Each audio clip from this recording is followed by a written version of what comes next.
Bonjour. Savez-vous qui se cache derrière les démangeaisons, les rougeurs, les gonflements quand vous êtes allergique?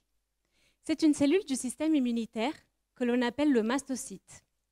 Les mastocytes sont des petites bombes atomiques capables de sécréter plein de substances irritantes quand ils rentrent en contact avec un antigène.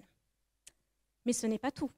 Le mastocyte est aussi responsable d'une maladie du sang que l'on appelle la mastocytose. Dans cette maladie, les mastocytes s'accumulent dans les organes, même dans le cerveau, et sécrètent énormément de substances irritantes de façon incontrôlée. Vous vous en doutez, les symptômes qui s'accompagnent de cette accumulation de mastocytes sont très invalidants. Et lorsque les mastocytes étouffent complètement les organes, la survie des patients est engagée. À l'heure actuelle, il n'existe pas de traitement efficace pour soigner ces patients. Par conséquent, trouver des nouvelles stratégies thérapeutiques pour améliorer les traitements actuels est un enjeu majeur. Maintenant, imaginez d'avoir devant vous un gros burger, bien gras, avec du fromage coulant, du bacon grillé, des steaks succulents. Son parfum atteint vos narines. Vous avez l'eau à la bouche, c'est irrésistible. Voilà, restez sur cette image. Et maintenant, imaginez que vous êtes un mastocyte devant le burger et que vous entendez une petite voix qui vous dit « mangez-le, mangez-le ». Cette petite voix est une petite molécule chimique qui s'appelle kynurénine.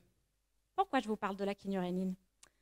En fait, le sang des patients atteints de mastocytose est rempli de kynurénine. Et la kynurénine, elle, rend les mastocytes accros au gras pour survivre.